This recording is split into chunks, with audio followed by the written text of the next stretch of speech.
Hello everyone. Once again, I welcome you all to our platform that is IS Point and this is our daily current affairs quiz जहाँ पर daily basis पर हम हर दिन most important 10 current affairs को detail में discuss करते हैं। तो अगर आप यूपीएससी के साथ साथ किसी भी स्टेट लेवल के पीसीएस एग्ज़ाम की प्रिपरेशन कर रहे हैं तो ये हमारे करंट अफेयर्स की क्विज़ आपको बहुत हेल्प करेगी आपकी प्रिपरेशन में। यहाँ पर हम डिटेल में डिस्कस करते हैं कि किस तरह से आपको अप्रोच रखनी है अपनी करंट अफेयर्स के रिगार्डिंग और कैसे आपको हर स्टेटमेंट को एनालाइज करते हुए करेक्ट आंसर तक पहुँचना है। ठीक है, तो अब तक हमने बहुत सारे सेट्स कंप्लीट कर लिए हैं। अगर आप पहली बार हमारे चैनल को विजिट कर रहे हैं तो आप सेट नंबर 1 से स्टार्ट करिएगा। चलिए फिर let's start with our session and देखते हैं कि आज के हमारे मोस्ट इम्पॉर्टेंट 10 करंट अफेयर्स कौन से हैं। The very first question is under the major port authorities act of 2021 which body has replaced the tariff authority for major ports to handle the disputes between the ports and the concessionaires। तो major port authorities act 2021 की बात हो रही है। आपको बताना है कि tariff authority for major ports को किस बॉडी ने रिप्लेस किया था। See if you talk about the major port authorities act of 2021 तो ये जो एक्ट है ये किस लिए आया था? ऑपरेशनल ऑटोनॉमी प्रोवाइड करने के लिए हमारे मेजर पोर्ट्स में। और याद रखिएगा इस एक्ट ने रिप्लेस किया था मेजर पोर्ट ट्रस्ट एक्ट को जो कि 1963 का था, ताकि पोर्ट गवर्नेंस को हम मॉडर्न कर सकें। और इस एक्ट में पोर्ट अथॉरिटीज़ को ये पावर दी जाती है कि वो कमर्शियल एंड ऑपरेशनल डिसीजंस को अंडरटेक कर सकें इंडिपेंडेंट तरीके से। ठीक है, तो इस एक्ट ने किसको रिप्लेस किया था? याद रखिएगा मेजर पोर्ट ट्रस्ट एक्ट को 1963 के।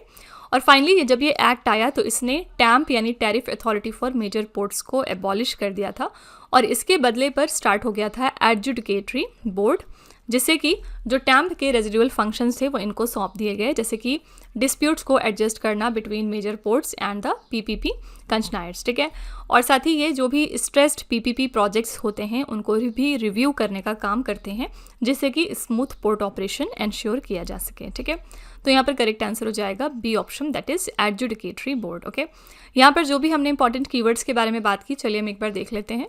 टैम्प की यहाँ पर बात करेंगे, tariff authority for major ports, तो इसको 1997 में स्टैब्लिश किया गया था। और इनका काम क्या होता है? तो जो भी मेजर पोर्ट्स हैं उनके टैरिफ्स को रेगुलेट करना। ठीक है, तो हम कह सकते हैं कि मेन फंक्शन इनका क्या है? टैरिफ्स को फिक्स करना फॉर मेजर पोर्ट सर्विसेज, जिससे कि फेयर प्राइसिंग एंश्योर हो सके। और 2021 में ये डिसोल्यूट हुआ था और इसके डिसोल्यूशन के बाद कुछ फंक्शंस जो थे इसके वो ट्रांसफ़र हुए एडजुडिकेटरी बोर्ड को। ठीक है, और यहाँ पर हमने बात करी पीपीपी मॉडल की यानी पब्लिक प्राइवेट पार्टनरशिप की इन पोर्ट्स। तो जो भी इस तरह के PPP प्रोजेक्ट्स होते हैं उसमें प्राइवेट सेक्टर का इन्वेस्टमेंट इन्वॉल्व हो जाता है पब्लिक पोर्ट इंफ्रास्ट्रक्चर और सर्विसेज में, जिससे कि जो गवर्नमेंट का यहाँ पर बर्डन है वो रिड्यूस हो जाता है और एफिशिएंसी इम्प्रूव होती है पोर्ट ऑपरेशंस में। राइट, तो पीपीपी कंसनायर्स जो होते हैं ये पोर्ट फैसिलिटीज़ को ऑपरेट करते हैं under long term agreements with port authorities. Fine, फिर हमने यहाँ पर बात करी एडजुडिकेटरी बोर्ड की। तो ये जो बोर्ड है ये 2021 में इस्टेब्लिश हुआ था, जिससे कि जो भी डिस्प्यूट्स अराइज होते हैं मेजर पोर्ट्स में उनको रिजॉल्व किया जा सके। और इसने जगह ली थी tariff authority for major ports की। ओके, तो यहाँ पर बी ऑप्शन करेक्ट है। I hope this question is clear to you. Second question पर चलेंगे। A private shipping company wants to resolve a dispute regarding revenue sharing in a PPP project at the Jawaharlal Nehru Port. Which of the following is the correct legal path under current Indian law? तो एक private shipping company है जो कि dispute को resolve करना चाहती है regarding the revenue sharing in this PPP project. कहाँ पर? जेएनपी पर। और आपको बताना है कि इसके लिए करेक्ट लीगल पाथ क्या है जो इंडियन लॉ के हिसाब से अडॉप्ट होना चाहिए। तो सबसे पहले हमने पीछे बात कर ली है टैम्प और एडजुडिकेटरी बोर्ड की, उसी से रिलेटेड क्वेश्चन है ये। First statement says they must approach the tariff authority for major ports. No, क्योंकि हमने पीछे देखा major port authorities act of 2021 के अंतर्गत टैम्प को एबॉलिश कर दिया गया था और एडजुडिकेटरी बोर्ड को यहाँ पर इस्टेब्लिश किया गया था। ठीक है, सेकेंड स्टेटमेंट, तो फर्स्ट स्टेटमेंट ऑब्वियसली गलत हो जाएगा, इनको टैम्प के पास जाने की कोई ज़रूरत नहीं है क्योंकि टैम्प ऑलरेडी एबॉलिश हो चुका है। Second statement says they can file a petition with the adjudicatory board established under the major port authorities act. ये स्टेटमेंट सही है क्योंकि एडजुडिकेटरी बोर्ड जो है ये स्पेशलाइज्ड बॉडी है जिसके पास ये अथॉरिटी है कि वो डिस्प्यूट्स को रिजॉल्व कर सकें रिलेटेड टू PPP प्रोजेक्ट्स, ठीक है। तो यहाँ पर सेकेंड स्टेटमेंट बिल्कुल सही है। And the third statement says they can seek mediation through the maritime state development council. No, क्योंकि जो मैरीटाइम स्टेट डेवलपमेंट काउंसिल है कि एक पॉलिसी कोऑर्डिनेटिंग बॉडी है, इसके पास किसी भी तरीके की कोई जुडिशियल और एडजुडिकेटरी पावर्स नहीं होती हैं कमर्शियल कॉन्ट्रैक्ट डिस्प्यूट में, ठीक है। तो मैरीटाइम स्टेट डेवलपमेंट काउंसिल का भी इसमें कोई रोल नहीं है। यहाँ पर फर्स्ट एंड थर्ड एलिमिनेट हो गया। सेलेक्ट द करेक्ट ऑप्शन, यहाँ पर करेक्ट आंसर था बी ऑप्शन, ठीक है। अब यहाँ पर अगेन हमने जो कीवर्ड्स यूज़ किए हैं फिर से उनके बारे में बात कर लेते हैं। पीछे हमने बात करी मेजर पोर्ट अथॉरिटीज़ एक्ट के बारे में, और हमने ये देखा कि इस एक्ट ने किसको रिप्लेस किया था, मेजर पोर्ट ट्रस्ट एक्ट को, जो कि 1963 का था। पर्पस क्या था, ईज ऑफ डूइंग बिजनेस को प्रमोट करना और पोर्ट ऑटोनॉमी को इम्प्रूव करना, ठीक है। तो इसमें क्या होता है, प्राइवेट सेक्टर पार्टिसिपेशन को हम अलाउ करते हैं जिससे कि पोर्ट इंफ्रास्ट्रक्चर हमारी इन्हांस हो सके।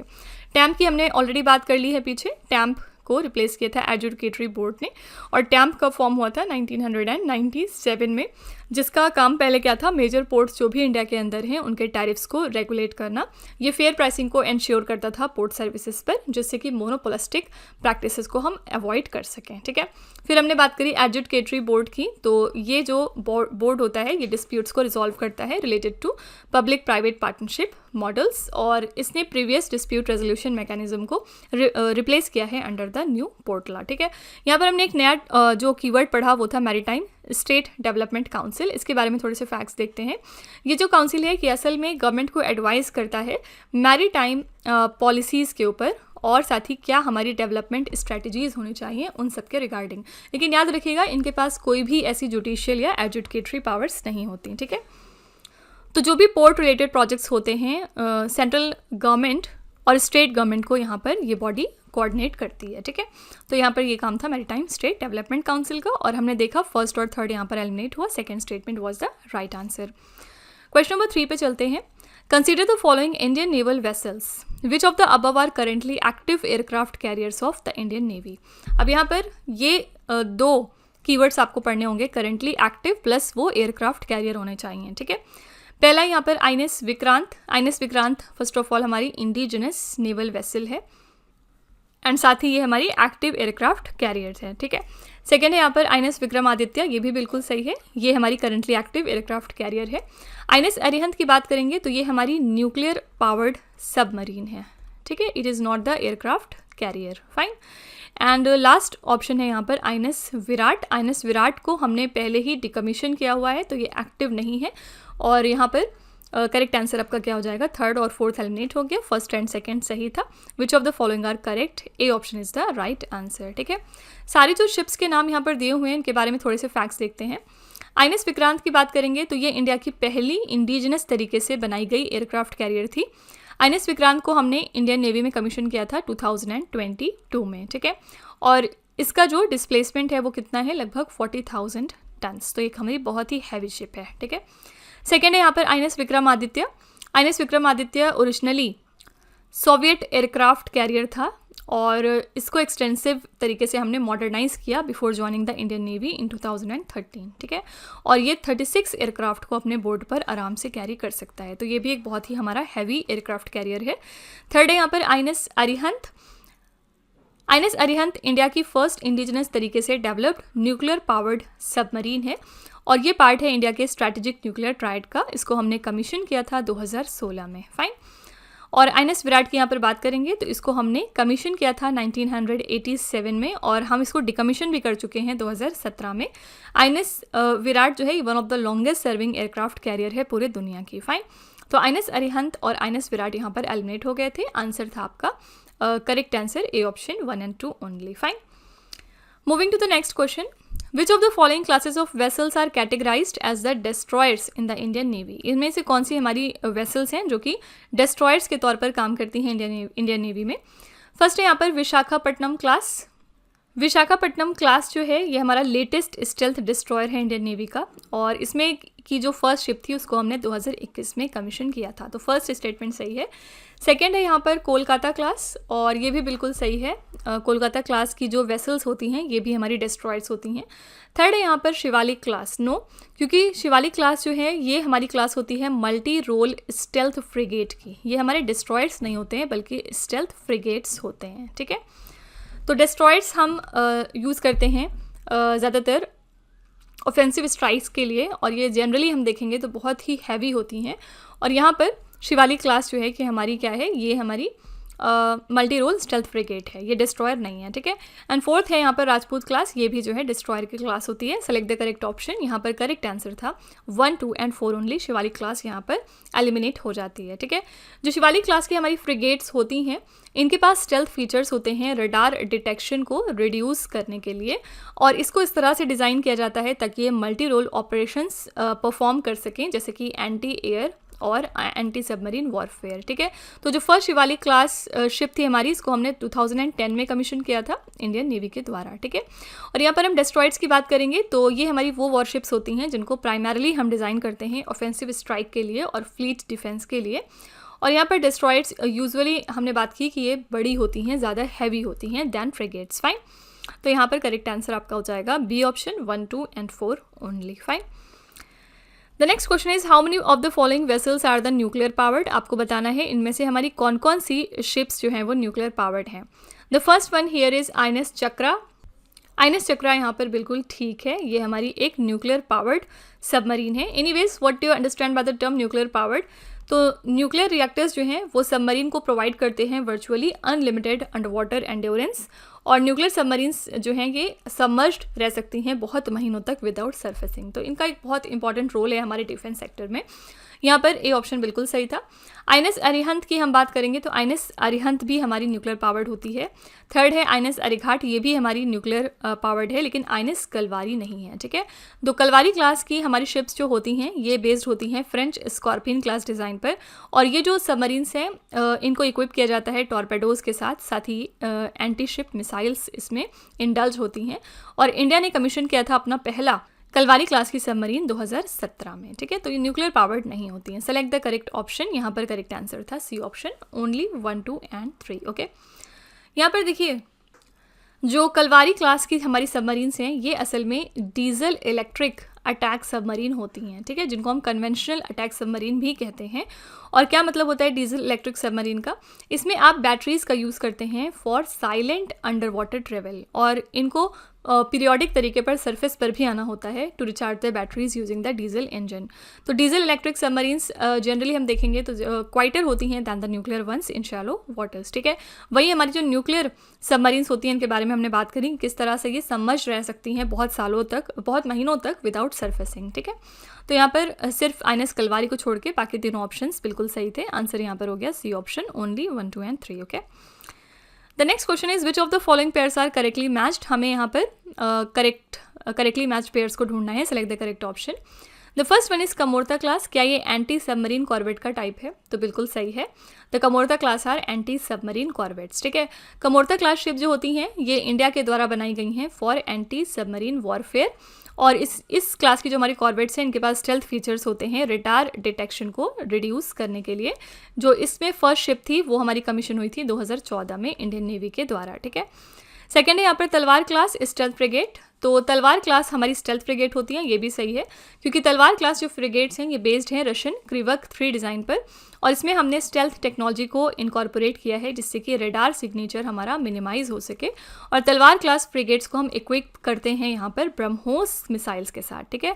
ब्रह्मोस आपकी कैसी मिसाइल होती है, क्या ये क्रूज मिसाइल है या फिर बैलिस्टिक? तो ये क्रूज मिसाइल्स होती हैं, ठीक है। थर्ड है यहाँ पर मगर क्लास एम्फीबियस वॉरफेयर शिप। तो मगर क्लास बिल्कुल सही है, एम्फीबियस वॉरफेयर शिप्स होती हैं, और मगर क्लास की जो शिप्स हैं ये लार्जेस्ट एम्फीबियस वॉरफेयर वेसल्स हैं हमारी इंडियन नेवी की, और इसमें आप ट्रूप्स, टैंक्स, हेलीकॉप्टर्स वगैरह को कैरी कर सकते हैं। तो पहली जो हमारी मगर क्लास की शिप थी इसको हमने कमीशन किया था 1987 में, ठीक है। तो थर्ड भी सही है, लेकिन अभय क्लास का जो यहाँ पर पेयर दिया है एयरक्राफ्ट कैरियर ये गलत है, क्योंकि अभय क्लास जो है ये कंसिस्ट करते हैं एंटी सबमरीन कॉर्वेट्स को, न कि एयरक्राफ्ट कैरियर को, ठीक है। इंडियन एयरक्राफ्ट कैरियर की हम बात करेंगे तो वो कौन से हैं, विक्रम और इसके अलावा विक्रमादित्य, ठीक है। तो यहाँ पर फ्रेंड्स हमारा फोर्थ ऑप्शन जो है वो एलिमिनेट हो जाएगा, बाकी तीनों बिल्कुल सही थे। सेलेक्ट द करेक्ट ऑप्शन, तो सी ऑप्शन यहाँ पर करेक्ट हो जाएगा, ठीक है। इंडियन एयरक्राफ्ट कैरियर्स की हम बात करेंगे, जैसे कि हमने बात करी आईएनएस विक्रांत की, तो आईएनएस विक्रांत जो है ये इंडिया का पहला एयरक्राफ्ट कैरियर था और इसको हमने 1961 में कमीशन किया था। वही आईएनएस विक्रमादित्य का जो हमने बात करी है ये एक मॉडिफाइड कीव क्लास की हमारी एयरक्राफ्ट थी जो हमने ऑब्टेन की थी रशिया से, ठीक है। क्वेश्चन नंबर 7 पे चलते हैं। Consider the following councils in India, यहाँ पर 4 काउंसिल्स दिए हुए हैं। How many of them have been established via legislation by parliament, आपको बताना है इनमें से कौन कौन सी पार्लियामेंट के थ्रू इनैक्ट हुई हैं। The first one is national council for transgender persons, तो एनसीटीपी फॉर्म हुआ था under the transgender persons protection of right act 2019। ये काउंसिल का काम क्या होता है, इस काउंसिल का काम है गवर्नमेंट को एडवाइस करना ट्रांसजेंडर राइट्स के बारे में और इनके वेलफेयर के बारे में पॉलिसीज़ लाना। इसमें रिप्रेजेंटेटिव्स होते हैं ट्रांसजेंडर कम्युनिटी के, साथ ही गवर्नमेंट ऑफिशियल्स भी इसमें इंक्लूडेड होते हैं, ठीक है। तो ये जो बॉडी है ये एक स्टैट्यूटरी बॉडी है, यहाँ पर बिल्कुल सही है कि ये जो बॉडी है ये इस्टेब्लिश हुई थी वाया लेजिस्लेशन बाय पार्लियामेंट, ठीक है। फर्स्ट स्टेटमेंट सही हो जाएगा। सेकेंड है यहाँ पर नेशनल सिक्योरिटी काउंसिल, तो नेशनल सिक्योरिटी काउंसिल का काम क्या होता है, ये प्राइम मिनिस्टर को एडवाइस करते हैं on the matters of national security and foreign policy. तो इंडिया के अंदर ये बॉडी स्टैब्लिश हुई थी 1998 में और इसमें मेंबर्स होते हैं from the military, intelligence and the diplomatic services, ठीक है। तो नेशनल सिक्योरिटी काउंसिल जो है ये आपकी एग्जीक्यूटिव या आप कह सकते हैं ऑटोनॉमस बॉडी है, ये इस्टेब्लिश नहीं हुई थी through the legislation by parliament. तो सेकंड स्टेटमेंट आपका एलिमिनेट हो गया। थर्ड है यहाँ पर national safety council. National safety council का काम क्या होता है, एक्सीडेंट प्रिवेंशन को प्रमोट करना और सेफ्टी अवेयरनेस को इंक्रीज करना वर्क प्लेसेस पर। इसके अंतर्गत सेफ्टी ट्रेनिंग दी जाती है और अवेयरनेस प्रोग्राम्स कंडक्ट किए जाते हैं नेशन वाइड लेवल पर, ठीक है। तो नेशनल सेफ्टी काउंसिल भी एक एग्जीक्यूटिव या फिर कह सकते हैं आप ऑटोनॉमस बॉडी है और इसका पार्लियामेंट के लेजिस्लेशन के साथ कोई लेना देना नहीं है। तो थर्ड स्टेटमेंट एलिमिनेट हो गया। And the fourth one is NAREDCO यानी national real estate development council. ये एक सेल्फ रेगुलेटरी बॉडी है और इसको भी क्रिएट नहीं किया गया था through an act of parliament, ठीक है। तो यहाँ पर फोर्थ स्टेटमेंट भी आपका एलिमिनेट हो गया। सिर्फ फर्स्ट वाला जो है इसको एस्टैब्लिश किया गया था via legislation by parliament. Answer यहाँ पर हो जाएगा ए ऑप्शन ओनली 1, ठीक है। एनीवेज यहाँ पर हमने बात करी है ट्रांसजेंडर पर्सन्स एक्ट 2019 की। तो ये एक्ट जो है वो प्रोहिबिट करता है डिस्क्रिमिनेशन को अगेंस्ट द ट्रांसजेंडर पर्सन्स किन फील्ड में, जैसे कि एजुकेशन के फील्ड में, एम्प्लॉयमेंट के फील्ड में और हेल्थ केयर के सेक्टर में। और ये मैंडेटरी लेवल पे ये कहता है कि हमें एक national council for transgender persons जो है वो क्रिएट करना है और ये एक्ट ट्रांसजेंडर इंडिविजुअल्स को अलाउ करता है उनकी सेल्फ आइडेंटिटी के लिए लीगल तरीके से, ठीक है। तो यहाँ पर करेक्ट आंसर हो जाएगा ए ऑप्शन ओनली 1, ठीक है। Moving to question number 8, which of the following pairs is correctly matched? Here the choke points are given and we have to find out which pair are correct. First is Bab el-Mandeb. Connected water bodies are Red Sea and Gulf of Aden. तो बाबल मंदेब जो है ये definitely red सी को gulf of Aden के साथ ही connect करता है। बाबल मंदेब असल में कौन से कंट्रीज़ के बीच में लोकेटेड है, येमेन एंड जिबूती, ठीक है। और ये रेड सी को गल्फ ऑफ एडन के साथ कनेक्ट करता है। It is a critical choke point for global oil transportation. तो ये फर्स्ट स्टेटमेंट बिल्कुल सही था। Second, Strait of Malacca, does it connect the Andaman Sea and South China Sea? Yes, this is also correct. Strait of Malacca definitely links the Andaman Sea with South China Sea and it lies between Malay Peninsula and the Sumatra Islands, ठीक है।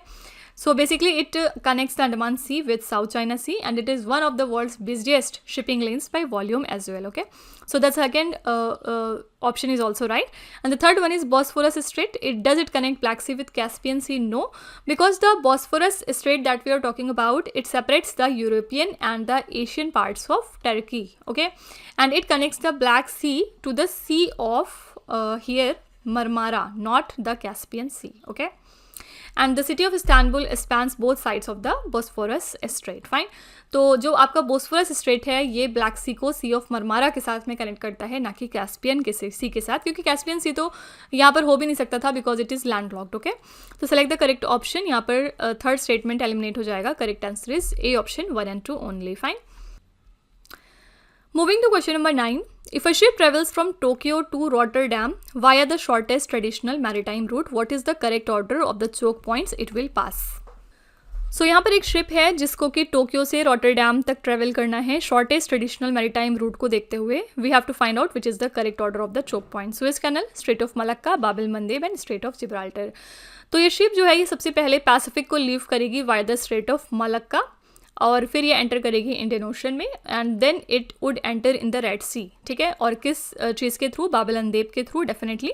तो Strait of Malacca के बाद इसे Bab el Mandeb जाना होगा, and then it passes through the Suez Canal. Bab el Mandeb के बाद सुएज कैनल, और इसके बाद ये मेडिटेरेनियन सी में एंटर करेगी और फाइनली एग्जिट करेगी via the strait of Gibraltar into the Atlantic ocean, जिसके बाद ये रॉटरडैम पहुंच जाएगी। ठीक है, तो यहाँ पर करेक्ट सीक्वेंस क्या हो जाएगा? सबसे पहले strait of Malacca, then there is Bab el Mandeb, then Suez canal, and then strait of Gibraltar. 2, 3, 1, 4 is the right answer, that is A option. Okay, now if you talk about these points a little bit, first of all strait of Malacca is the busiest shipping lanes in the world, one of the busiest shipping lanes, and it lies between the Malay Peninsula and the Indonesian island of Sumatra. ठीक है, और ये जो हमारा straight है ये connect करता है इंडियन ओशन को साउथ चाइना सी और पैसिफिक ओशन के साथ में। ठीक है, then if you talk about Bab el Mandeb, इसके बारे में हमने पीछे देखा कि ये किस तरह से स्ट्रैटेजिक चोक पॉइंट है Red Sea and Gulf of Aden के बीच में, और यहाँ पर ये सेपरेट करता है हमारे अरेबियन पेनिनसुला को किस चीज़ से? हॉर्न ऑफ अफ्रीका के साथ में। ठीक है, then if you talk about the third point Suez Canal, Suez Canal connects the Mediterranean Sea with Red Sea. Okay, and officially इसको 1869 में ओपन किया गया था मैरीटाइम रूट्स को कम करने के लिए, एंड ये जो कैनल है फिलहाल कौन ओन करता है? तो इजिप्ट देश ओन करता है। ठीक है, next is straight of Gibraltar, ये सेपरेट करता है यूरोप को अफ्रीका के साथ में, एंड ये किस दो बॉडीज़ को कनेक्ट करता है? तो अटलांटिक ओशन को यहाँ पर ये कनेक्ट करता है मेडिटेरेनियन सी के साथ, एंड ये जो स्ट्रेट है फाइनली ये अटलांटिक ओशन में इसके थ्रू शिप पास होगी। ठीक है, तो यहाँ करेक्ट ऑर्डर था A option 2, 3, 1, 4। Now moving to the last question, which of the following organizations are the primary members of Gavi, the Vaccine Alliance? First of all, what is this Gavi? So Gavi is a public private global health partnership, और ये कब launch हुआ था? 2000 year में launch हुआ था, जिससे कि वैक्सीन एक्सेस को हम इम्प्रूव कर सकें हमारे पुअर कंट्रीज़ में। और गावी इम्यूनाइजेशन को सपोर्ट करता है डिफरेंट डिजीज़ के लिए, जैसे कि मीजल्स, पोलियो और HPV वगैरह। ठीक है, तो ये गवर्नमेंट के साथ में वर्क करते हैं to strengthen the health system vaccination purpose के लिए। तो यहाँ पर कुल 4 बॉडीज़ इन्वॉल्व होती हैं, WHO World Health Organization, then there is World Bank, then there is Bill and Melinda Gates Foundation, and then there is United Nation children's fund. Select the correct option. तो यहाँ पर चारों ही correct थे, D option is the right answer. ठीक है, तो यहाँ पर काम क्या होता है देखते हैं। सबसे पहले जो वर्ल्ड बैंक है ये ऑफर करता है financial support, and the bill and Melinda Gates foundation जो है ये की founding and the funding partner है। तो इनके सारे ही अपने अपने रोल्स हैं इसमें। यहाँ पर वर्ल्ड हेल्थ ऑर्गेनाइजेशन की बात करेंगे तो इसको 1948 में स्टैब्लिश किया गया था as a United Nation specialised agency for health. ठीक है, और WHO ने स्मॉल पॉक्स को इरेडिकेटेड अनाउंस किया था 1980 में, जो कि एक ग्लोबल हेल्थ हमारा माइलस्टोन था। इसी के साथ WHO का काम क्या होता है? इंटरनेशनल हेल्थ स्टैंडर्ड्स को सेट करना और पैंडमिक्स को रिस्पॉन्ड करना। ठीक है, देन हम बात करेंगे यहाँ पर यूनिसेफ की, तो इसको 1946 में क्रिएट किया गया था emergency food and health care provide करने के लिए टू द चिल्ड्रन, और यहाँ पर इनका फोकस होता है child survival, education and protection world wide, और इनको इंटायर तरीके से फंड किया जाता है वॉलंटरी कॉन्ट्रीब्यूशंस के through from the governments and the donors. ठीक है, बात करेंगे bill and Melinda Gates foundation की, तो इस बॉडी को 2000 ईयर में स्टैब्लिश किया गया था। किस पर्पज़ के लिए? हेल्थ केयर सेक्टर को इम्प्रूव करने के लिए और पॉवर्टी को एलिमिनेट करने के लिए। ठीक है, तो ये चारों ही यहाँ पर प्राइमरी मेंबर्स हैं गावी द वैक्सीन अलायंस के लिए। Okay, correct answer is D option 1, 2, 3 and 4। Okay, तो friends these are the most important 10 current affairs for today. I really hope that you have like the session. आपने सारे questions को अच्छे से समझ लिया होगा। अगर आप पहली बार हमारे चैनल पर आए हैं तो do watch this series from first part, definitely you'd be benefited. तो आज के लिए इतना ही रखते हैं, मिलते हैं नेक्स्ट लेक्चर में। Till then stay tuned. Thank you so much for watching. Also don't forget to like, share and subscribe our channel.